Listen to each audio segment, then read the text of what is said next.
اللہم صلی علی سیدنا و مولانا محمد معدن الجود والکرم وآلہ وصحبہ وبارک وسلم۔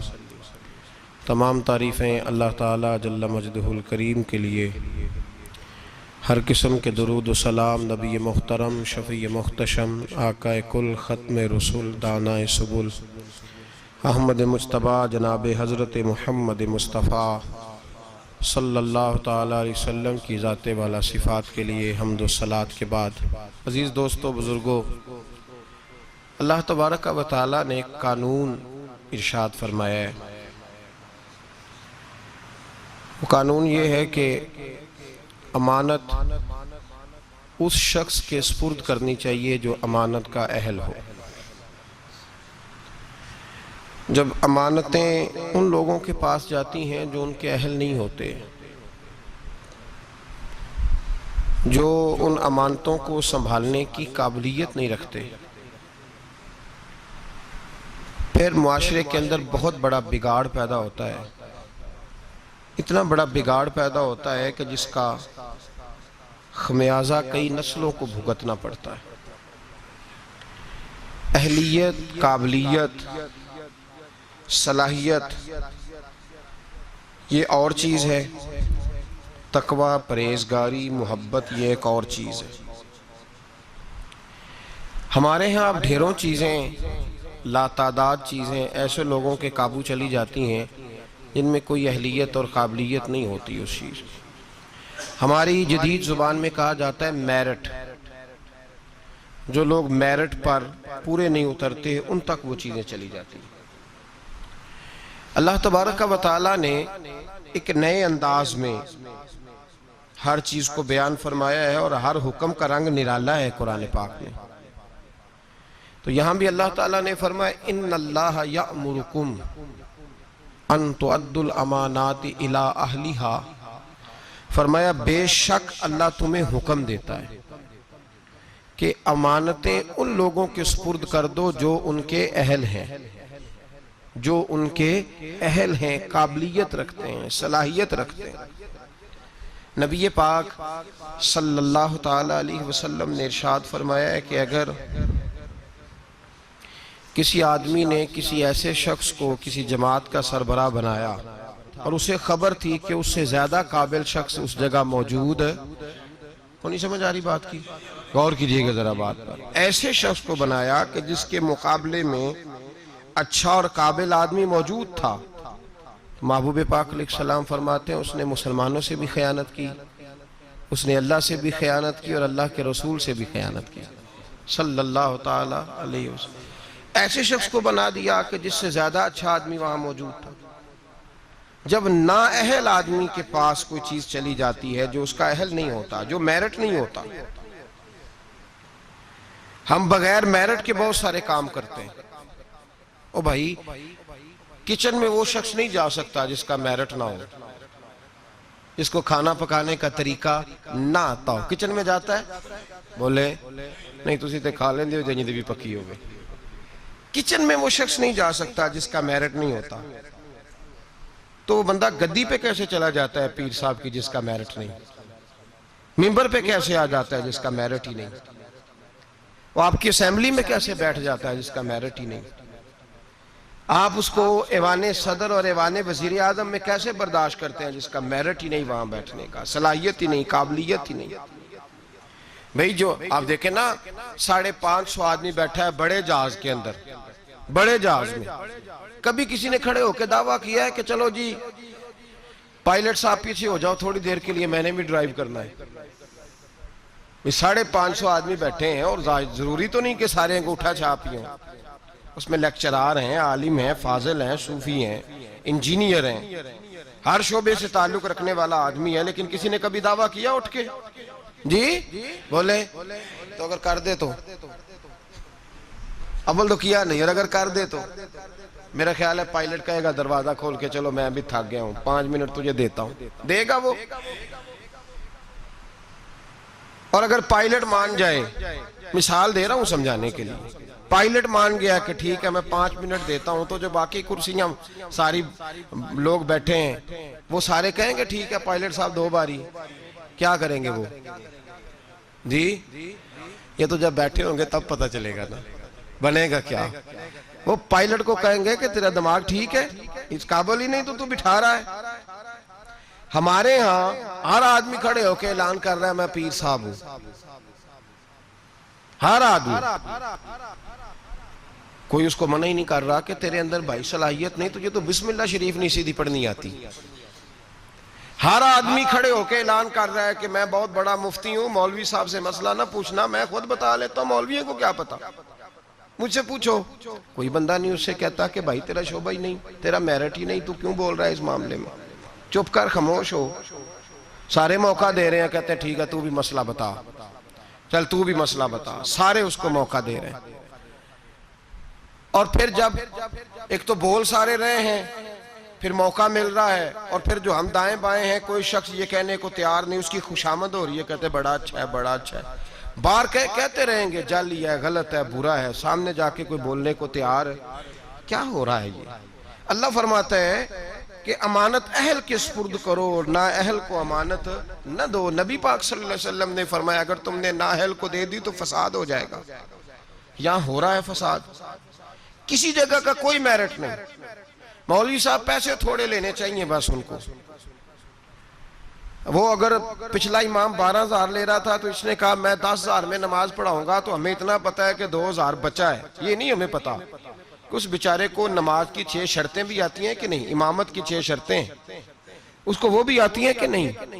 وہ کوئی 2-4 سورتیں صحیح تلفظ سے پڑھ سکتا ہے, اس کو پتا ہے کسی شے کا, کوئی خبر نہیں. مولوی صاحب جمعے کا 1 گھنٹہ کسی نہ کسی طریقے بول کے وقت گزار لیں گے, اتنا تو سب کو پتا ہے. لیکن وہ کیا بولیں گے, قرآن کی روشنی میں بولیں گے, حدیث کی روشنی میں بولیں گے, نبی پاک صلی اللہ تعالیٰ علیہ وسلم کے ارشادات کی روشنی میں قوم سے بات کریں گے یا نہیں کریں گے, اس کا کسی شخص کو پتا. پیر صاحب تویز دے رہے ہیں, پھونک مار رہے ہیں, کبھی کھول کے دیکھو تو صحیح اس نے تویز میں لکھا کیا ہے, اس نے کیا لکھا ہے, وہ کیا کر رہا ہے, اس کا کوئی قوم بالکل نکل ہی گئی ہے اس کام سے. اس کا نقصان یہ ہوا ہے کہ ہر شعبے میں غلط آدمی, اللہ معاف کرے, ہر شعبے میں ایسے لوگ فٹ ہو گئے جو بالکل انفٹ تھے, بالکل کوئی دور دور تک ان کا تعلق نہیں تھا. اور ہم نے اپنے ساتھ بڑے لوگ فٹ کیے ہوئے ہیں جو انفٹ ہیں. دوست کس کو رکھنا چاہیے, خوش آمدی کو, تو ہم نے کون سے رکھے ہوئے ہیں جی, جن کو ہم کہیں تاش کھیلو تو وہ تاش کھیلیں, جن کو ہم کہیں بیڈمنٹن کھیلو تو وہ بیڈمنٹن کھیلیں, جو ہماری مرضی کے مطابق چلیں وہ ہمارے دوست ہیں. اور جو کو تھوڑا سا ہمیں سمجھائیں, تھوڑا سا کہیں کہ نہیں تیرے اندر یہ غلطی ہے, وہ دشمن ہے. ہم پھر فارورڈ بلاک بناتے ہیں علیحدہ سے, 2-3 دوست علیحدہ لے کے بیٹھتے ہیں, کہتے ہیں میرے خلاف ہو گیا, جلتا ہے. ہمیشہ سمجھدار آدمی دوست مشیر ہوتا ہے, دوست کے اندر صلاحیت ہوتی ہے. دوست جو ہوتا ہے وہ آپ کو لے کے چلتا ہے. میرے نبی پاک صلی اللہ علیہ وسلم نے فرمایا المرء علی دین خلیل ہی, انسان اپنے دوست کے مذہب پر ہوتا ہے.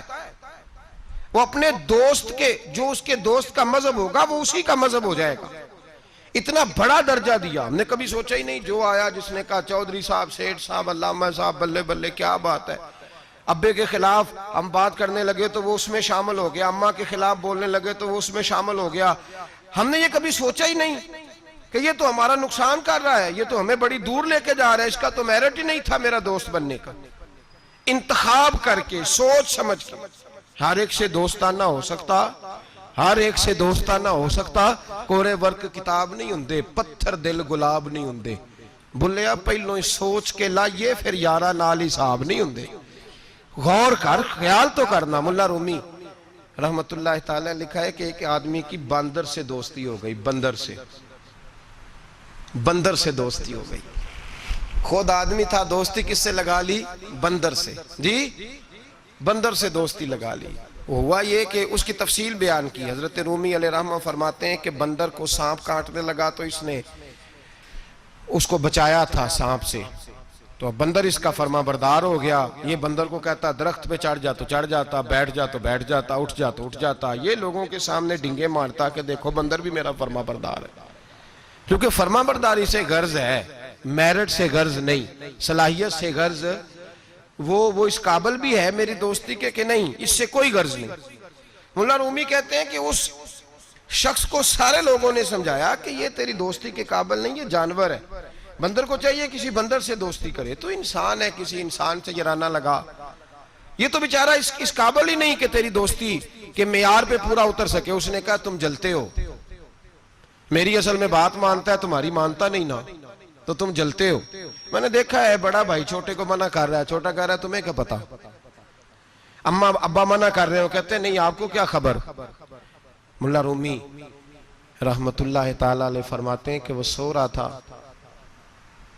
تو بندر اس کے منہ سے مکھیاں اڑا رہا تھا درخت کے نیچے، پاس کلاڑی رکھی ہوئی تھی، دو ایک مکھیاں ایسی تھی جو بڑا تنگ کر رہی تھی، اڑتی نہیں تھی، پہلے تو اڑاتا رہا، پھر جوش جذبات میں کلاڑی اٹھائی اور دے ماری سر پہ۔ جب سر پہ کلاڑی ماری کس لیے؟ مکھی مارنے کے لیے، تو وہ دو حصوں میں تقسیم ہو گیا، قتل ہوا، شور ہوا کہ بندر نے مار دیا، بندر نے مار دیا، بندر نے مار دیا۔ تو ایک درویش گزر رہے تھے، وہ کہنے لگے اسے بندر نے نہیں مارا، اسے اس کی سوچ نے مار ڈالا ہے، اسے اس چیز نے مار ڈالا ہے کہ یہ سمجھا ہی نہیں کہ یہ میرے قابل نہیں۔ لوگ بندروں سے دوستی کر لیتے ہیں لیکن یہ نہیں سمجھتے کہ یہ لے ڈوبیں گے، یہ تباہ کر دیں گے، یہ وہاں تک لے جائیں گے جہاں سے واپسی کا رستہ ہی نہیں۔ اس لیے کہ بیوقوف دوست پیار بھی کرے نا تو اسے پیار کرنے کا طریقہ بھی، بولیے پیار کا طریقہ بھی، پیار بھی اچھے طریقے سے، محبت بھی اچھے اسلوب میں کرے گا تو کر سکے۔ ہم غلط لوگوں کو اپنا مشیر بناتے ہیں، میرٹ ہی نہیں ہمارا، ہم صرف یہ دیکھتے ہیں، بلکہ بندہ تگڑا ہونا چاہیے، کسی بڑے M N A M P A کے پاس اس کا اٹھنا بیٹھنا ہونا چاہیے، تگڑا ہونا چاہیے، وہ ہمارا دوست ہے، چاہے اس آدمی کو تھوڑا سا بھی سلیقہ نہ آتا ہو بولنے کا۔ ہمارے ہاں رشتوں کا معیار کیا ہے؟ یہ میرے بھائی کی بیٹی ہے، بھائی کی بیٹی ہونا اور بات ہے اور بیٹے کے قابل ہونا اور بات ہے۔ یہ میرے بھائی کا بیٹا ہے تو میں اب میرے بھائی میرے گھر آ گیا، بھائی بھائی کی محبت اپنی جگہ اور بچے کا بچی کے قابل ہونا یہ ایک علیحدہ معاملہ ہے۔ میں گیا تھا جی، بچی بڑی پیاری، بڑی خوبصورت، بڑی اچھی، بڑی مجھے وہ جو ہے نا وہ اچھی لگی، تعلیم یافتہ۔ ایک جملے میں ساری بات کہہ دوں گا، اگر آپ کی سمجھ میں آ گئی تب بھی ٹھیک ہے، نہ آئی تو تب بھی ٹھیک ہے، اور ایک جملے میں ساری بات کہہ دوں گا، بدصورت آدمی سے گزارا ہو جاتا ہے، بد اخلاق سے نہیں ہوتا۔ بس ایک جملے میں، وضاحت نہیں کروں گا، بدصورت سے گزارا ہو جاتا ہے، بد اخلاق سے یاد رکھ لیں۔ جو چیزیں ہم معاشرے میں ڈھونڈنے نکلے ہیں ان کا رنگ اور ہے، اور جن چیزوں کی ہمیں ضرورت ہے وہ چیزیں اور ہیں۔ ہم ضرورت کی چیز نہیں لا رہے، جو چیز تھوڑی دیر کے لیے آنکھوں کو بھائی تو ہم نے ساری زندگی کے لیے اس کو اپنی زندگی میں دخیل کر لیا۔ میرے رسول پاک صلی اللہ تعالی علیہ وسلم نے فرمایا، لوگ مال دیکھ کے شادی کرتے ہیں، حسن دیکھ کے شادی کرتے ہیں، قبیلہ دیکھ کے شادی کرتے ہیں، میرے غلاموں تم سیرت، کردار، اخلاق اور دین دیکھ کے شادی کرنا۔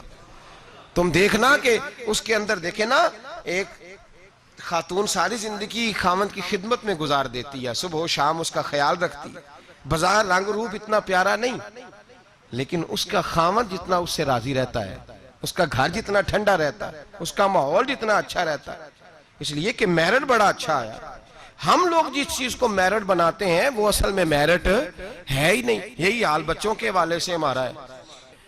بچی کا جب رشتہ دیکھنے جاتے ہیں تو سب سے پہلا سوال ہم کیا کرتے ہیں بچے کے بارے میں؟ جی ایک کردہ کی ہے جی، تو کردہ کی تو کی مراد ہوں کہندے تاج کھیڑ دا چونک چ بہ کے، کی کردہ ہے؟ کیا کرتا ہے؟ یہ لوٹ مار کرتا ہے، پیسے کماتا ہے، کتنے بے شمار کمائی ہے اس کی۔ بھئی بتاؤ تو صحیح، کرتا کیا سے مراد صرف پیسے کمانا ہی ہے یار؟ یہ تو لوگ چوری کر کے بھی کما لیتے ہیں، پیسے کمانا تو اتنا بڑا مسئلہ ہی نہیں رہا۔ جتنا بڑا دھوکے باز ہو اتنا بڑا مالدار ہوتا ہے اس زمانے میں۔ کرتا کیا ہے؟ پہلا سوال، اس کا ترجمہ کیا ہے ہماری زبان میں کہ پیسے کتنے کماتا ہے؟ بڑی اچھی سیلری ہے جی بچے کی، بچے کا اخلاق بھی پوچھو، اخلاق بھی پوچھو۔ ایک خاتون میرے پاس آئی تعویذ لینے، تو وہ ضد کرنے لگی، گھر والوں سے کہنے لگی نہیں میرے ساتھ کوئی ہے تو نہیں، پر ان سے کہیں میری 2 منٹ میری داستان تو سن لے۔ تو میں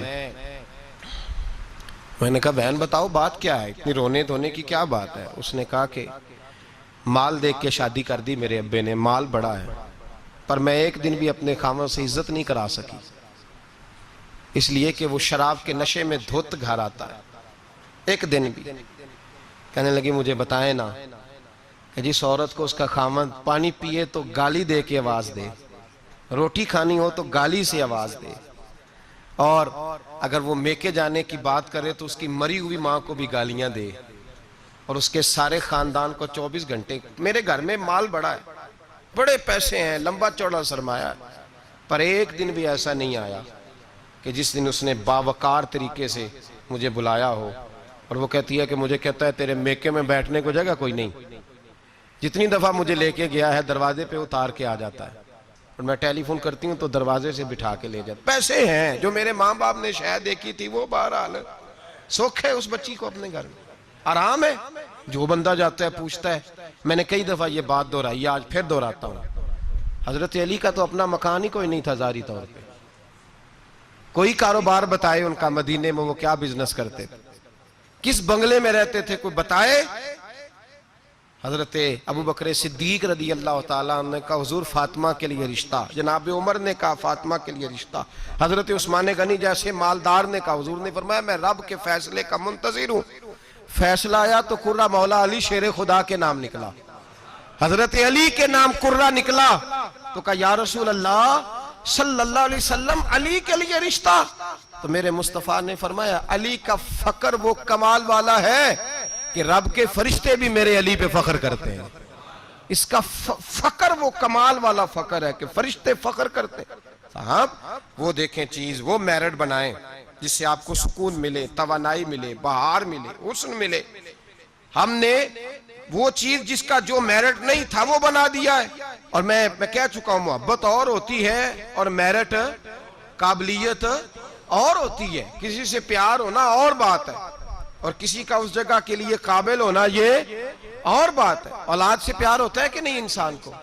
بچے بڑے پیارے ہوتے ہیں، ماں بڑا پیار کرتی ہے، لیکن باپ کی محبت کو بھی کوئی نہیں تول سکتا۔ زندگیاں باپ ہی گزار دیتا ہے پردیس میں اولاد کے لیے، صبح سے شام تک دھوپ میں باپ ہی کھڑا ہوتا ہے اولاد کی خاطر، باپ جد و جہد کرتا ہے، زندگی جوانی دیتا ہے اولاد کو۔ خواجہ معین الدین اجمیری کے 14 بیٹے تھے، کتنے؟ سارے بولیے، نہیں بولے سارے، آپ سارے بولے، کتنے بیٹے تھے؟ تو کوئی ایک نام بتائیں کسی بیٹے کا، کتنے بیٹے تھے؟ ایک کا نام بتائیں، خلیفہ کا نام بتائیں۔ خواجہ قطب الدین بختیار کاکی، بیٹے کا کسی کو نہیں پتا، خلیفہ کو دنیا جانتی ہے، حضرت خواجہ قطب الدین یہ خلیفہ ہیں۔ ان کا نہیں دل کرتا تھا جاتی دفعہ پگڑی باندھ جاؤں بیٹے کو، بیٹا مسجد میں بھی تو رہنا، آستانے پہ بھی تو رہنا، مدرسہ بھی تیرا، ہر شے تیری، لیکن بیٹے کو دستار باندھ کے انہوں نے محبت نہیں دیکھی، معیار دیکھا۔ بڑے بڑے مرکز تباہ ہو گئے، نااہل بچے بیٹھ گئے، نااہل۔ کوئی عالم، کوئی صوفی، کوئی اچھا آدمی اگر کام کرنا چاہتا ہے اسے نئے سرے سے بنانی پڑتی ہے، آج شاید نئے سرے سے۔ اور ہمارے ہاں تو سیاست اس قدر بری ہو گئی ہے کہ لوگ یہ نہیں دیکھتے کہ معیار کیا ہے، یہ نہیں دیکھتے کہ میرٹ کیا ہے، کہتے ہیں نہیں یار یہ ہمارے بڑوں کا ادارہ ہے، ہم نے یہیں جانا ہے، وہاں کون بیٹھا ہے خدا جانے۔ لوگ مخالفت کرتے ہیں شدت کے ساتھ۔ ہم نے کبھی یہ سوچا ہی نہیں کہ حضرت خواجہ معین الدین اجمیری کے 14 بیٹے، اور کسی جگہ نہیں لکھا کہ ان کا بیٹا دیندار نہیں تھا، پرہیزگار نہیں تھا، لیکن کسی نے کہا کہ حضور آپ کا فیض، آپ کا رنگ دیکھنا ہو تو کہاں ملے گا؟ فرمایا دلی میں قطب الدین بختیار کاکی رہتا ہے، ہر شے میں نے اسے دے دیا، وہاں جاؤ۔ اور اس میرٹ کا حال کیا تھا خواجہ قطب صاحب کا؟ خواجہ قطب الدین بختیار کاکی پھر اتنے بڑے صوفی ہوئے کہ دلی کا بادشاہ بھی مرید ہو گیا، وہ بھی آپ کے قدموں میں بیٹھ گیا۔ اور ایسے نہیں مرید ہوا، ایسے نہیں مرید ہوا کہ وہ اپنے ٹائم پہ شراب بھی پی لیتا ہے معاذ اللہ، اور پیر صاحب کو گاڑی میں بٹھا کے لاہور کا چکر بھی لگوا دیتا ہے، یہ کوئی اس طرح کا مرید نہیں ہوا۔ مرید ہوا تو دیندار ہوا، ان کے نقش قدم پہ چلا۔ ہمارے ہاں زمانے میں لوگوں نے پیر بھی رکھے ہوتے ہیں اور بدماش بھی رکھے ہوتے ہیں، دونوں چیزیں۔ وہ جمعے والے دن پیر صاحب کو سلوٹ کر لیتے ہیں، ہفتے والے دن کسی ایم پی اے گنڈے کے ڈیرے پہ بھی جا کے بیٹھ جاتے ہیں، سارا کچھ ہی رکھا ہوا ہے ہم نے، معاذ اللہ۔ یہ کیسا انداز، جو درویشوں کے ڈیرے پہ آئے پھر بدل گئے، پھر ان کے اندر کوئی کسی قسم کی غیر شرعی حرکت نہ رہی۔ حضرت خواجہ قطب الدین بختیار کاکی کا مرید تھا تو کس طرح کا مرید تھا؟ خواجہ قطب صاحب نے انتقال کے وقت وصیت فرمائی تھی، فرمایا میرا جنازہ وہ پڑھائے کہ جس نے جب توبہ کی تو پھر دوبارہ اس کی نظر سوائے اپنی بیوی کے کسی اور بیوی پہ بری نظر گئی ہی نہیں، نظر بھی نہیں گئی، باقی چیزیں تو دور رہی۔ اور دوسری، جب سے توبہ کی پھر اس کے حلق سے دوبارہ حرام کا لقمہ نہ اترا ہو۔ اور پھر تیسری بات، جب سے توبہ کی فرض نمازیں تو اپنی جگہ رہیں، اس نے کبھی تہجد بھی نہ چھوڑی ہو، وہ میرا جنازہ پڑھائے۔ جب خواجہ صاحب یہ اعلان کر رہے تھے نا تو آپ کا ایک مرید تھا، اس کے پاس ایک دنیا دار بیٹھا تھا، کہنے لگا بابے نے بڑا ہی اعلان کر دیا ہے، میرٹ کو بڑا ہی رکھ دیا ہے۔ چلو ٹھیک ہے، بات ان کی صحیح ہے، درویش ہے، پر اتنا بڑا میرٹ ہی رکھ دیا۔ تو وہ درویش نے اس دنیا دار کا ہاتھ پکڑ کے جھنجھوڑا، فرمایا چپ کر، میرا پیر جو بات کرتا ہے سوچ سمجھ کے کرتا ہے، اگر انہوں نے یہ بات کیا تو انہوں نے ایسا بندہ کوئی تیار بھی کیا ہوگا انشاءاللہ، اگر کہہ رہے ہیں تو ان کی تیاری بھی انشاءاللہ ان کی تیاری بھی ہوگی، انہوں نے تیار بھی کیا ہوگا، ایسا فرد نکلے گا۔ خواجہ قطب الدین کا انتقال ہوا، جنازے کی چارپائی رکھی ہے، اعلان ہوا جس میں 3 خوبیاں باہر آ جائیں۔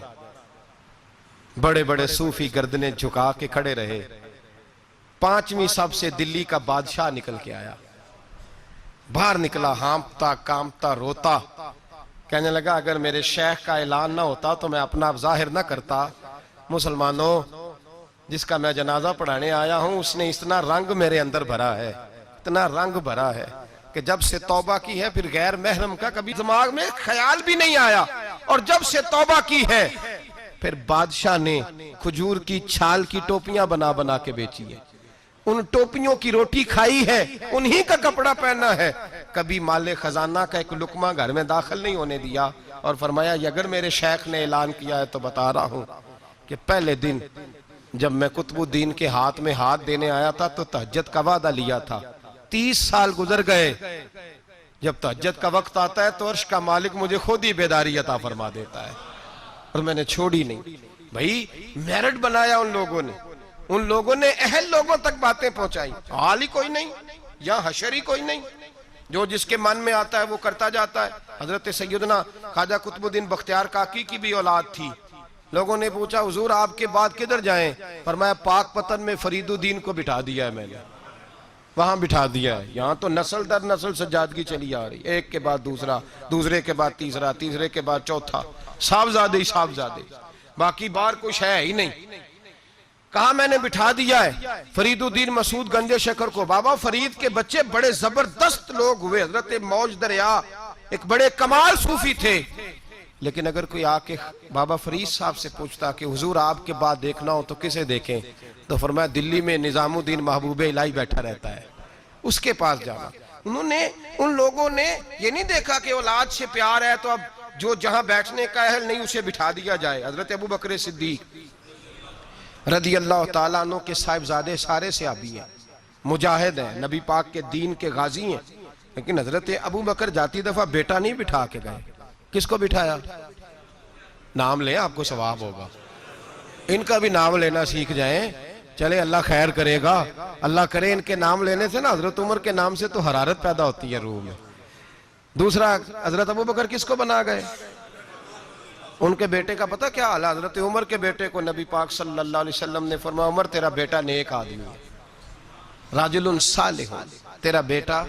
اور مفتی تھے جناب عبداللہ ابن عمر، مدینے کے لوگوں نے فتویٰ لینا ہوتا تھا تو عبداللہ ابن عمر سے لیتے تھے، لیکن حضرت عمر جاتی دفعہ بیٹے کو بنا کے بولیے، بیٹے کو بنایا، فرمایا 6 بندے ہیں کسی کو خلیفہ چن لینا۔ کن کو چنا گیا؟ حضرت عثمان غنی کی اولاد بھی تھی، بلوانیوں نے حملہ کیا، پورا موقع ملا، انہیں پتا تھا شہید کر دیا جاؤں گا، ہر شے سامنے تھی، انہیں کہا گیا قائم مقام کا اعلان کریں، فرمایا جو 2 نہیں کر کے گئے تیسرا کیسے کرے؟ مجلس شورا ہی بنائے گی، مولا کائنات شیر خدا علی المرتضیٰ ان کے بعد آئے۔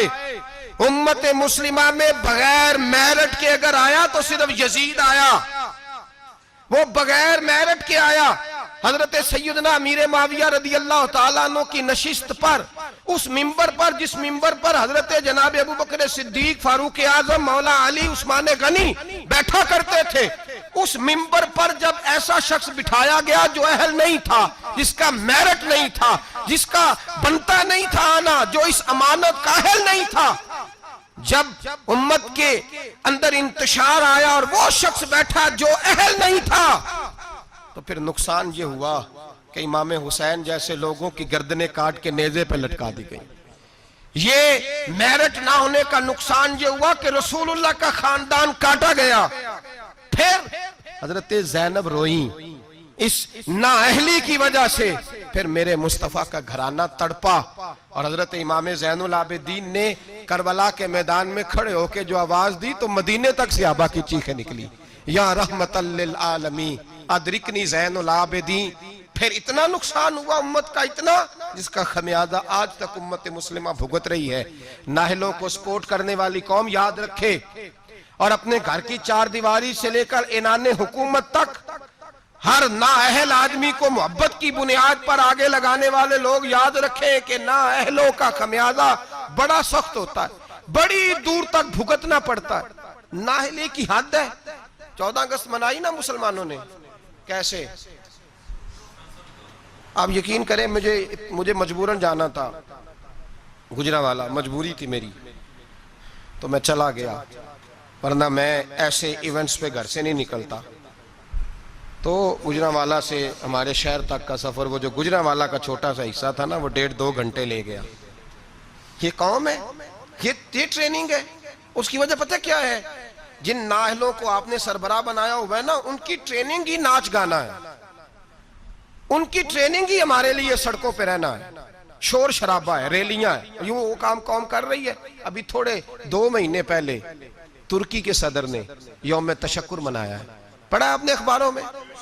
طیب اردگان جس سال فوج نے بغاوت کر دی تو قوم کو کچھ دیا تھا نا، فوجی آ گئے، حالانکہ ٹینکوں کے سامنے کھڑا ہونا کوئی آسان بات ہے، لیکن درجنوں لوگ گھروں سے نکل کے آئے اور ٹینکوں کے آگے لیٹ کے جانے دی، کہا ہمارا حکمران بڑا اچھا ہے، ہم جانے نہیں دیں گے۔ یہ میں آپ کو داستان حضرت عمر بن عبدالعزیز کی نہیں سنا رہا ہوں، اس شخص کی سنا رہا ہوں جو زندہ ہے۔ اور اس شخص نے یوم تشکر منایا تو پتہ کس طرح منایا؟ اس نے کہا صبح سے لے کے دوپہر تک قرآن پڑھا جائے گا، اور عصر سے لے کر مغرب تک ذکر کیا جائے گا، اور فرمایا جب عشاء کی نماز ہو جائے تو میرا سارا ترکی مدینے کی طرف منہ کر کے کہے الصلاۃ والسلام علیکہ یا رسول اللہ، الصلاۃ والسلام علیکہ یا رسول۔ اور یہ والا درود اس نے لکھ کے دیا، لکھ کے۔ پہلے تو میں ان سے پوچھتا ہوں جو کہتے ہیں یہ درود پڑھنا کفر ہے، ترکی تو ہو گیا نا کافر سارا ہی، تو معاذ اللہ نکل گئے، تمہارے فتوے کی زد میں آ گئے۔ الصلاۃ والسلام علیکہ یا رسول اللہ، اس نے کہا یہ یوم تشکر ہے۔ پوری قوم نے رات کو پڑھا، اور جب اس نے اعلان کیا تو علماء اہل سنت نے فیصلہ کیا تو بھی پڑھے گا تو ہم بھی تیرے ساتھ پڑھیں گے۔ پورے ہندوستان میں پڑھا گیا، پاکستان میں، ہماری اس مسجد میں۔ میں نے منسوخ کی مصروفیت اور رات کو دوستوں سے کہا نا یار ہم بھی مل کے پڑھیں گے الصلاۃ والسلام علیکہ۔ او بھائی یہ آپ کا پڑوسی ملک ہے ترکی، یہ قریب ہے آپ کے، وہ یوم تشکر مناتا ہے تو درود پڑھ کے، اور آپ لوگ اتنے بڑے۔ وہ میں رات بھی مصروف رہا، صبح فجر کے بعد بھی ایک جگہ مجھے جانا تھا، میں آ کے لیٹ گیا، اتنے بڑے باجے بچوں کو خرید کے دیے بڑوں نے، لو یوم آزادی منا لو۔ یہ کون سی یوم آزادی ہے؟ یہ جشن منا رہے ہو؟ یہ صرف ہم لوگوں نے ان لوگوں کو چنا ہے جنہوں نے ہمیں صرف شغل میلہ اور یہ گانا باجا سکھایا ہے۔ خدا را آپ دیکھیں کہ اہلیت کہاں ہے، قابلیت کہاں ہے، کون ہے جو میرٹ کے مطابق چل سکتا ہے؟ میرے رسول پاک صلی اللہ علیہ وسلم نے نااہل آدمی کو اگر کسی جگہ بٹھائے تو حضور نے تباہی کی بابت ارشاد فرمایا جب امانتیں نااہلوں کے پاس جائیں گی تو تباہیاں ہوں، فسادات ہوں، پھر فصلیں اجڑیں گی، علاقے تباہ ہوں گے۔ اہلیت دیکھیں، قابلیت دیکھیں۔ حضرت عمر فاروق رضی اللہ تعالیٰ عنہ کے صاحبزادے بڑے نیک تھے، پرہیزگار تھے، پر انہوں نے بھی اپنے بیٹے کو بنایا۔ کسی صحابی نے ایسی کوئی کوشش نہیں کی کہ اپنے بعد ہم اس کو نسل در نسل وراثت کے طور پر چھوڑ جائیں۔ محبت اپنی جگہ لیکن قابلیت اپنی جگہ. ملا جیون رحمت اللہ علیہ پیر تھے اورنگزیب عالمگیر کے، بادشاہ کے. تو اورنگزیب کے گھر میں نا ایک بوڑھی اماں رہتی تھی. اورنگزیب بڑا پیار کرتے تھے بوڑھی اماں سے، اس کو ہر کام میں اس سے مشورہ ہوتا تو وہ بوڑھی ہر کام میں محبت کی وجہ سے، وہ معاذ اللہ غلط نہیں تھی لیکن محبت کی وجہ سے اس کو پوچھا جاتا.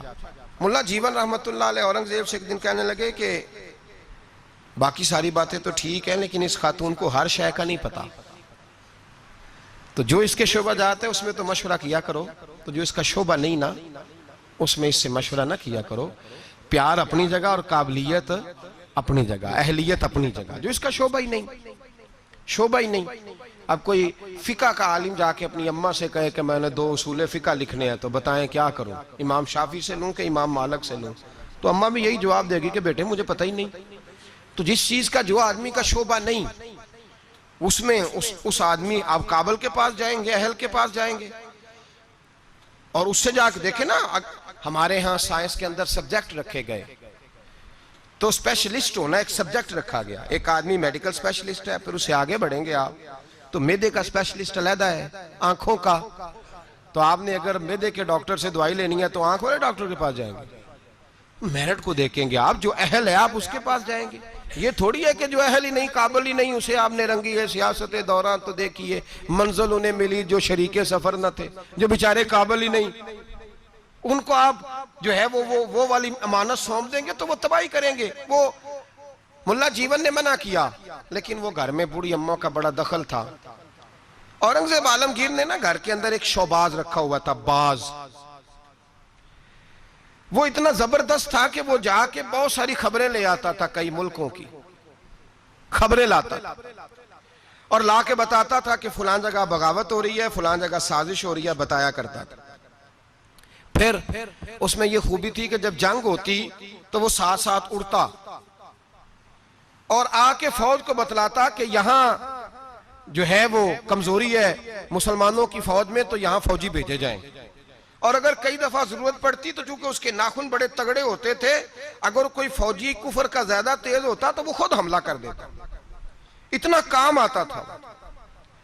بوڑھی اماں چونکہ پیار بڑا کرتی تھی، محبت ہی محبت میں ایک دن اس کو دیکھا باز کو کہ بادشاہ کا باز ہے، تو کہنے لگی ادھر آنا میرے پاس. اب اس کا دخل تھا ہر کام میں تو اس نے محبت کی. کہنے لگی دیکھ تیرے پر کتنے کتنے بڑے ہو گئے، کسی نے کبھی سوچا ہی نہیں.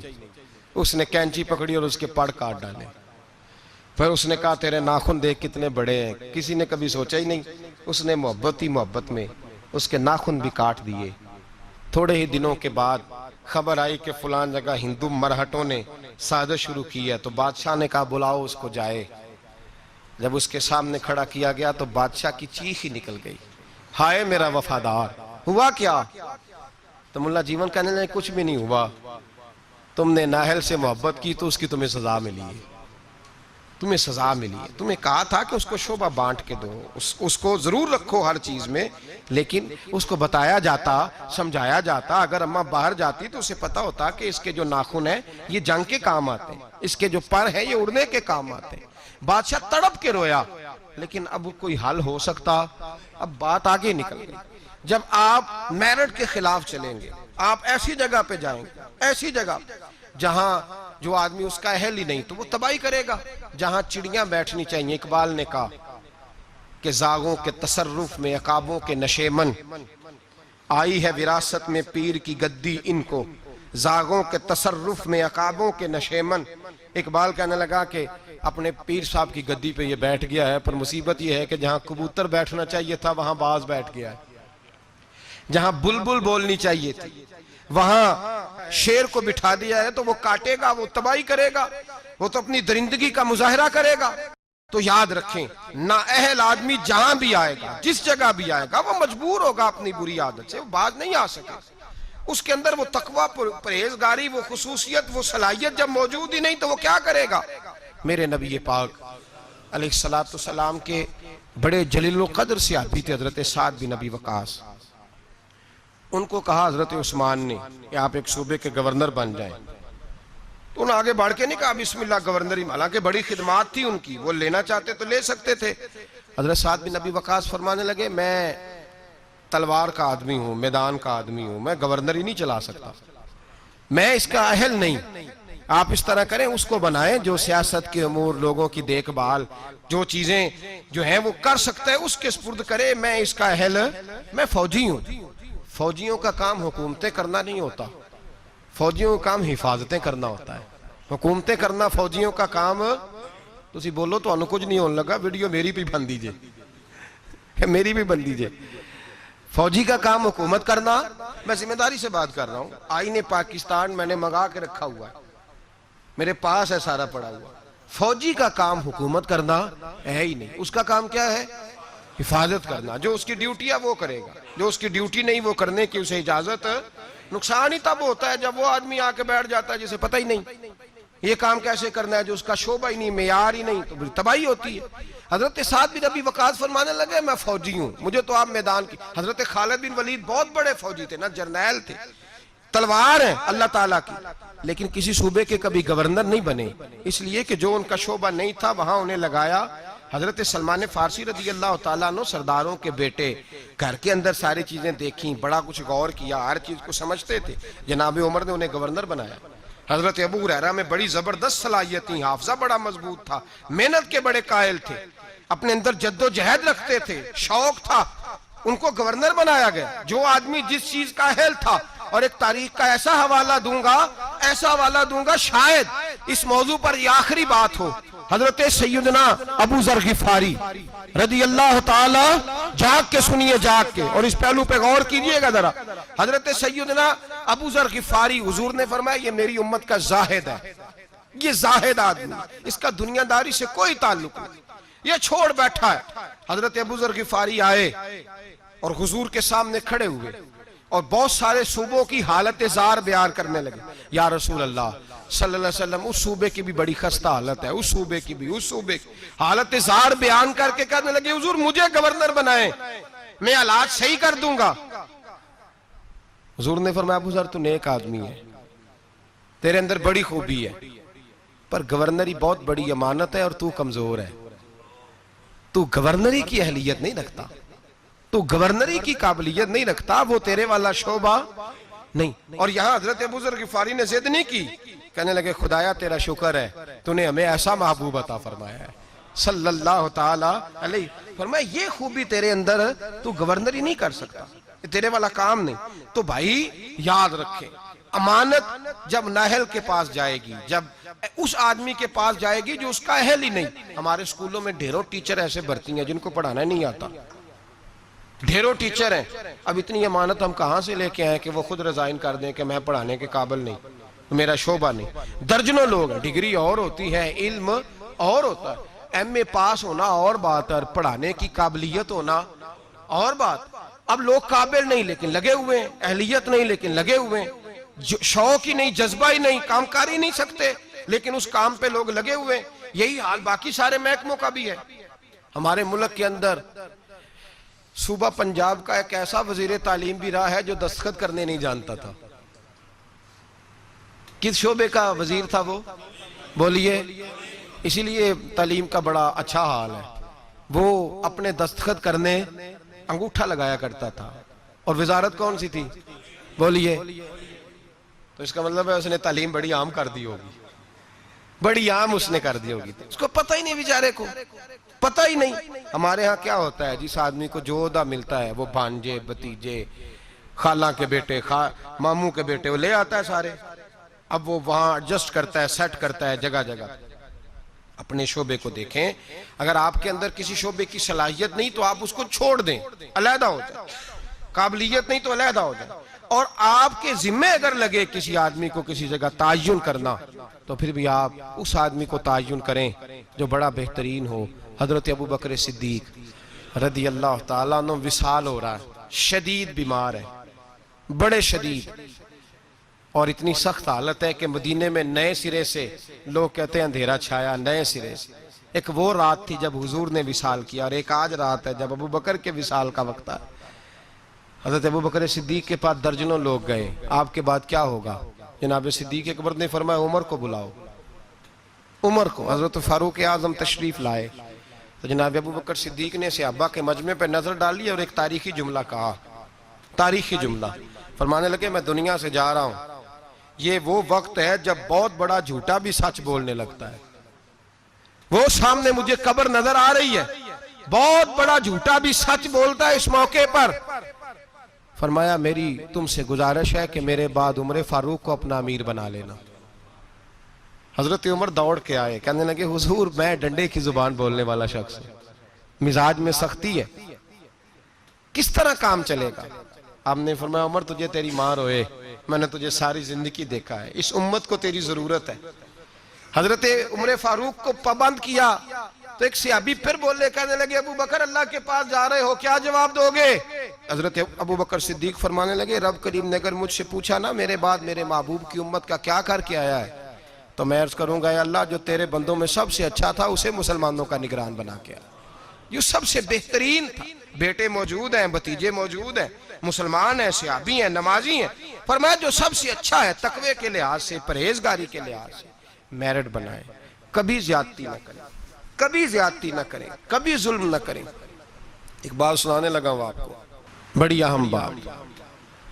حضرت امام محمد بن حسن شیبانی رحمۃ اللہ علیہ بیٹے کا رشتہ لے کے گئے اور ایسے گھر میں رشتہ طے ہونے لگا جس گھر کی بہت بڑی بات تھی، بہت بڑی بات مکمل ہو گئی بات چیت. یہاں تو ہمارا حال یہ ہے کہ لوگ ڈی سی کالونی میں کرائے کا مکان خریدتے ہیں رشتہ کرنے کے لیے، ادھار 3-4 گاڑیاں پکڑ کے کھڑی کرتے ہیں. میرے پاس طلاق کے کیس آتے ہیں تو پھر مجھے سننے کا موقع ملتا ہے یہ باتیں. کرائے کا مکان لیا، 3-4 گاڑیاں، 2-4 گن مین، اتنی دیر جتنی دیر بچی کا رشتہ. جب شادی ہو گئی تو پھر گاؤں چلے گئے، گاڑیاں واپس ہو گئی. اب جو رشتہ گاڑی کی بنیاد پہ ہوا تھا وہ کتنی دیر قائم رہ سکتا ہے؟ ختم ہو گیا. جتنی دیر گاڑی تھی قائم تھا، جتنی دیر مکان تھا قائم تھا، وہ ختم ہو گیا. رشتے جو ہوتے ہیں وہ اعتبار پہ قائم ہوتے ہیں. تو امام محمد بن حسن بیٹے کا رشتہ کرنا چاہتے تھے تو ایک گھر کے اندر رشتہ کیا بچے کا. بڑے نیک لوگ تھے، پرہیزگار تھے، رشتہ طے ہو گیا. ایک شام امام محمد بن حسن شیبانی ان کے گھر گئے تو فرمانے لگے تمہاری بیٹی کو کتنے رشتے ملتے تھے؟ انہوں نے کہا حضرت سارا بغداد جتنے معززین نیک لوگ تھے سب رشتہ دیتے تھے، لیکن جب آپ کے گھر کا پتہ چلا تو آپ کی بزرگی، آپ کی محبت، آپ کا پیار، آپ کا وقار، دبدبا، ہم نے سوچا کہ اگر امام صاحب کے گھر میں بیٹی چلی جائے تو کیا بات ہے. آپ فرمانے لگے تم اپنی بیٹی کی شادی کہیں اور کر لو. کہ حضور کیوں؟ فرمانے لگے تم نے مجھے دیکھ کے رشتہ دیا ہے، بیٹا دیکھ کے نہیں دیا. تو میں تو بوڑھا آدمی ہوں، کسی وقت بھی دنیا سے چلا جاؤں گا، اس نے تو بچی نے تو وہاں وقت گزارنا ہے. کہ حضور ہمیں قبول ہے. فرمایا نہیں، میرے بیٹے میں خامی ہے، تم اس کا رشتہ کہیں اور کر لو. کا وجہ؟ فرمایا تم کر لو، تمہیں کہا نا. کہ حضرت بتائیے تو صحیح. فرمایا میرے بیٹے میں خامی یہ ہے اسے نیند بڑی آتی ہے تو عشاء سے پہلے سو جاتا ہے، وہ نماز نہیں پڑھتا، سو جاتا ہے، 4 پڑھتا ہے، عشاء رہ جاتی ہے. تو کہا حضور کوئی بات نہیں، پھر بھی ہم تیار ہیں. تو امام محمد بن حسن کہنے لگے پھر میرا تمہیں مشورہ ہے کہ جو آدمی عشاء کی نماز نہ پڑھے اس سے بیٹی نہیں بیانی چاہیے. کہا حضور کیوں؟ فرمانے لگے جو رب کے فرض کی حفاظت نہیں کر سکتا تمہاری بیٹی کی حفاظت کیسے کرے گا؟ اللہ کے فرض کی حفاظت نہیں کر سکتا، وہ نماز نہیں پڑھتا سو جاتا ہے، تو بیٹی کو تکلیف ہوگی تو کیسے محافظ بنے گا؟ لہذا وہاں رشتہ نہ کرنا میرے بیٹے کے ساتھ. حضرت رشتہ توڑ کے گھر آئے تو بیوی کہنے لگی حضور آپ نے کیا کیا؟ پورے بغداد میں شور ہو گیا ہے کہ باپ بیٹے کے مخالف ہو گیا ہے، باپ بیٹے کی جڑوں میں بیٹھ گیا ہے، باپ نے اپنے بیٹے کا اتنا معزز گھرانے میں رشتہ ہوتا توڑ دیا ہے. سارا بغداد کہہ رہا ہے کہ وجہ کیا ہے؟ باپ بیٹے کے مخالف بیان دے رہا ہے، بات کیا ہے؟ تو حضرت محمد بن حسن فرمانے لگے میں دنیا کے سامنے رسوا ہوا مجھے پرواہ نہیں، میں اللہ رسول کے سامنے سرخرو ہو گیا. وہ بیٹی جو تہجد گزار ہے، عبادت گزار ہے، جو نیک ہے، میں اس بیٹی کو اس کے ساتھ بیاہ دیتا جو عشاء کی نماز بھی نہیں پڑھتا. فرمایا مجھے پتہ ہے کہ اس گھرانے میں رشتہ کرنا بہت بڑے اعزاز کی بات ہے، لیکن میں وہ امانت نااہل کے سپرد نہیں کر سکتا، میں نے منع کر دیا. اور میرے بھائی جھوٹ بولتے ہیں لوگ اپنے بیٹے کی خاطر، جھوٹ بولتے ہیں اور پھر پتہ کیا کہتے ہیں؟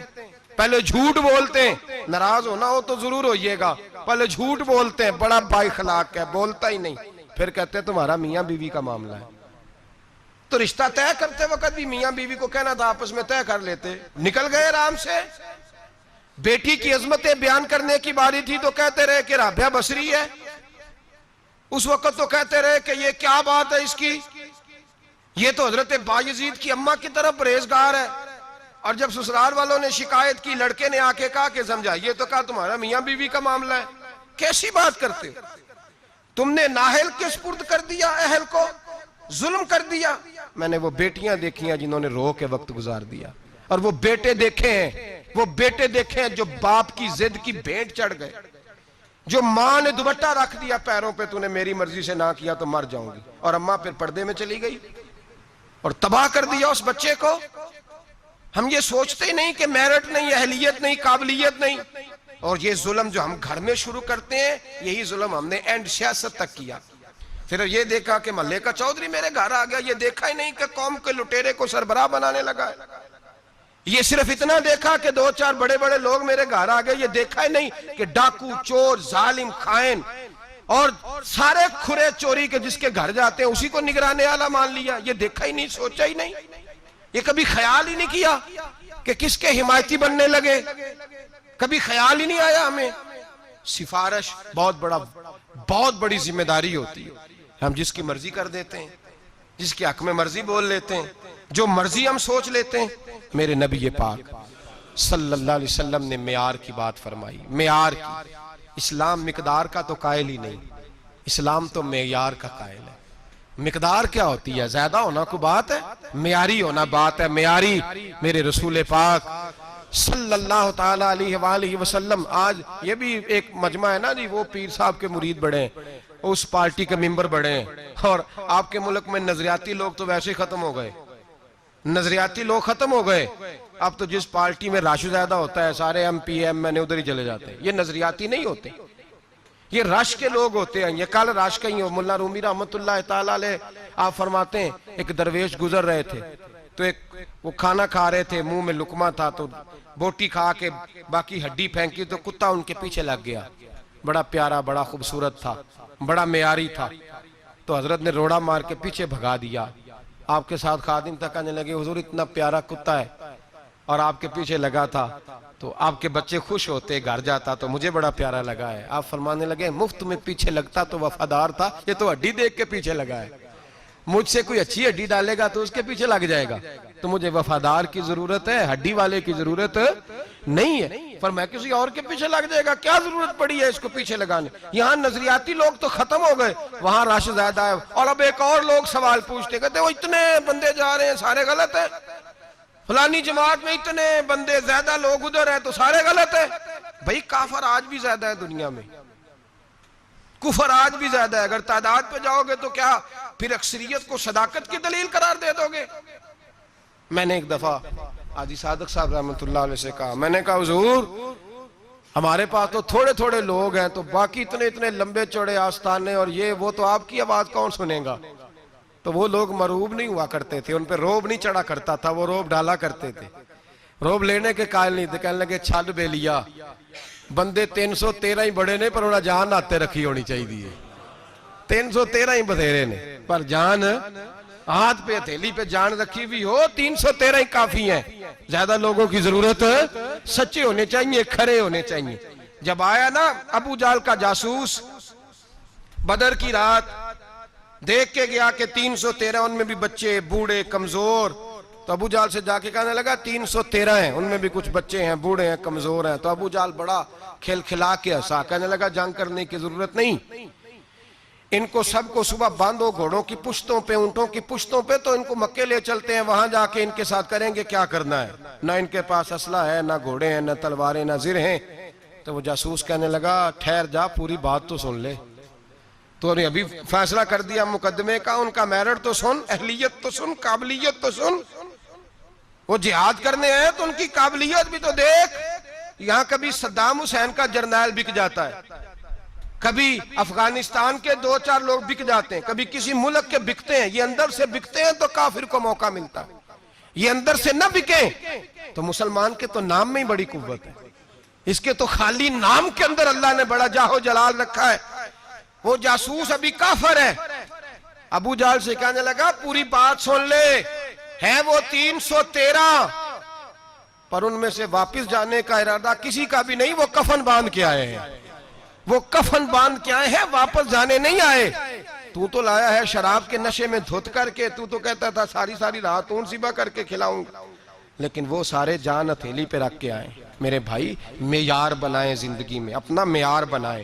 اپنا معیار زمانے سے جدا رکھتے ہیں ہم تو, محبوب بھی محبوب خدا رکھتے ہیں. بے معیار زندگی نہ گزارے, جہاں دل کیا بیٹھ گئے, جس کے دسترخوان پہ جی کیا وہیں رک گئے, جس کے ساتھ دل کیا فوٹو لگوا لی. ایسا نہ کریں, معیاری زندگی گزاریں, معیاری لوگ بنیں, اپنا معیار بنائیں. ایسا نہ ہو کہ بندہ جو بھی آئے وہ کہے. نظریات بنائیں, افکار بنائیں, اصول بنائیں. اصولوں کی روشنی میں اپنے شب و روز ترتیب دیں. اپنی زندگی کبھی بھی بے اصولی, بے ڈھبی, بے ترتیب نہ گزاریں. بااصول زندگی گزاریں. بااصول لوگ زندگی میں کچھ کر جاتے ہیں. بااصول لوگوں کا نام ہوتا ہے. میں پھر بات دہراتا ہوں, بااصول لوگوں کا, وہ حضرت سری سکتی رحمت اللہ علیہ درخت کے نیچے لیٹے تھے. درخت آپ سے باتیں کرنے لگا, کہنے لگا حضرت سری سکتی سے, کہنے لگا میری طرح کا ہو جا, خود دھوپ میں جلتا ہوں, لوگوں کو میں چھاؤں دیتا ہوں, سایہ دیتا ہوں, اور لوگ مجھے پتھر مارتے ہیں, میں انہیں پھل دیتا ہوں. تو حضرت سری سکتی فرمانے لگے میں اتنی جلدی باتوں میں نہیں آیا کرتا. اگر تو اتنا ہی اچھا ہے تو تیرا انجام آگ کیوں ہے؟ تو اتنا ہی اچھا ہے تو تیرا انجام آگ ہے. جب تو خشک ہو جاتا ہے تجھے جلا ہی دیا جاتا ہے, تیرا انجام اتنا برا کیوں ہے؟ تو کہتے ہیں وہ درخت کہنے لگا حضور آپ نے تو بڑا پوائنٹ پکڑ لیا, میرے اندر خوبیاں بھی ہیں پر ایک خامی ہے جس کی وجہ سے میں جلا ہی دیا جاتا ہوں, میری راکھ بن جاتی ہے. فرمایا وہ کیا؟ تو درخت کہنے لگا حضور میری خامی یہ ہے کہ جدھر کی ہوا ہوتی ہے میں بھی ادھر کا ہی ہو جاتا ہوں, یہ میری خامی ہے. میں اصول پہ ڈٹا نہیں رہ سکتا, مجبوری یہ ہے. اگر میں ڈٹ جاؤں نا پہاڑ کی طرح تو پھر کبھی بھی جلایا. پہاڑ ڈٹا ہوتا ہے نا تو جو اس سے ٹکراتا ہے اس کا سر پھوٹتا ہے. پہاڑ کو ڈٹا جو ہوا ان الذین قالوا ربنا اللہ ثم استقاموا تتنزل علیہم الملائکہ, جو ڈٹ جاتے ہیں ان کی مدد کو اللہ فرشتے نازل کرتا ہے. معیار بنائیں زندگی میں, ایسے ہی غیر معیاری زندگی نہ گزاریں. کوئی یہ نہ کہے کہ یہ تو ایسی قوم ہے جو جدھر سارے دوڑتے ہیں یہ بھی ادھر چل نکلتے ہیں. ہوا چاہے جس طرح کی بھی ہو, اقبال نے کہا تھا ہوا گو تند و تیز ہے لیکن چراغ اپنا جلا رہا ہے.